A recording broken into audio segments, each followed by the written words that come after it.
गांव की सुबह और एक अनोखी दादी। सूरज अभी पूरी तरह से निकला नहीं था। गांव के रास्तों पर धूप हल्की हल्की गिर रही थी। वहीं गांव में पीपल के पेड़ के नीचे एक बूढ़ी दादी हमेशा की तरह चुपचाप बैठी हुई थी। उसके हाथ में एक पुरानी सी लकड़ी की छड़ी थी, घिसी हुई, जगह जगह से टूटी हुई, लेकिन उसके लिए यही सहारा थी। गांव वाले उसे जानते थे, लेकिन समझता कोई नहीं था। गांव के बच्चे स्कूल जाते हुए उसे देखकर हंसते और कहते, अरे देखो, छड़ी वाली दादी फिर से बैठी है। लगता है इस छड़ी में कोई जादू है। सब जोर जोर से हंसते। छड़ी वाली दादी हल्की मुस्कान से नीचे देखती रहती थी। गांव के 4 लड़के, पिंटू, मोहन, राजू और कालू, सबसे ज़्यादा शरारती बच्चे थे।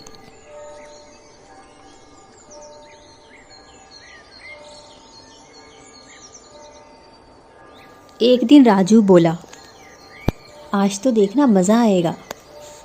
मोहन हंसते हुए बोला, क्या करने वाला है? राजू ने हंसते हुए धीरे से कहा, दादी की छड़ी छुपा देंगे। सब ठहाका मारकर हंस पड़े। दादी जब पानी भरने के लिए गई तो राजू ने चुपके से उसकी छड़ी उठाकर झाड़ियों में फेंक दी। दादी लौट कर आई और अपनी छड़ी को इधर उधर ढूंढने लगी। अरे मेरी छड़ी कहाँ गई? उसकी आवाज़ कांप रही थी। वो थक कर धीरे धीरे वहीं पीपल के पेड़ के नीचे बैठ गई। उसकी आंखों में आंसू आ गए। वो धीरे से बुदबुदाई, हे भगवान, यही तो मेरा सहारा थी। तभी गांव की एक औरत बोली, अरे दादी, नई छड़ी ले लो। दादी ने सिर हिलाया। वो कोई साधारण छड़ी नहीं थी बिटिया। लेकिन कोई उसकी बात सुनने को तैयार नहीं था।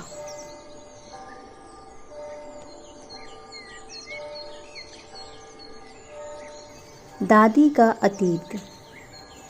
रात को दादी अपने टूटे हुए घर में बैठी थी, लेकिन उसकी आंखों के सामने बार बार वही छड़ी घूम रही थी। दादी सोच में डूब जाती है और सोचते सोचते अपने पुराने ख्यालों में चली जाती है। दादी जवान थी। उसका पति जंगल में लकड़ियाँ काटता था। एक दिन डाकुओं ने हमला कर दिया और उसके पति ने उसी लकड़ी से बच्चों को बचाया था। और मरते समय उसने दादी से कहा, धनिया, इस लकड़ी को संभाल कर रखना। ये सिर्फ लकड़ी नहीं, हमारी ताकत है।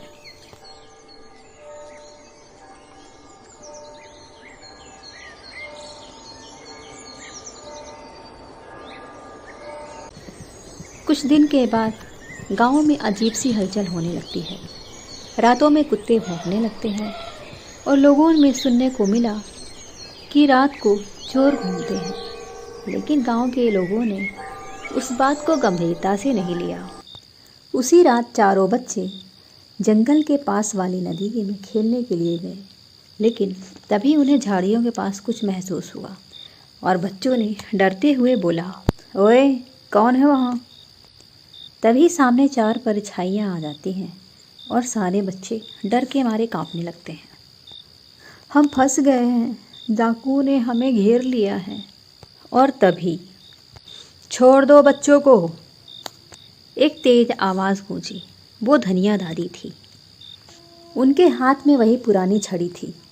सारे बच्चे हैरानी से उनकी तरफ देखने लगे।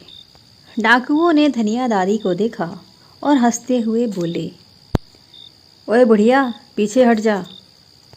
तभी धनिया दादी ने छड़ी को ज़मीन पर जोर से पटकते हुए बोला, ये छड़ी देख रहे हो?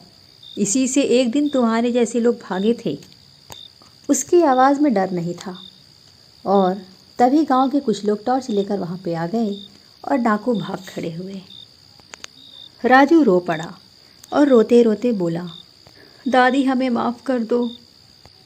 मोहन बोला, हमें माफ़ कर दो दादी, हम आपकी छड़ी का मजाक उड़ाते थे। दादी ने सिर पर हाथ रखा और कहा, बच्चों, छड़ी ने नहीं, हमारी हिम्मत ने हमें बचाया है। अगले दिन गांव के सभी बच्चे दादी को सहारा देकर चला रहे थे। अब कोई भी उनके ऊपर हंसता नहीं था। सरपंच ने उनसे बोला, आज हमें समझ में आया कि अनुभव उम्र से बड़ा होता है।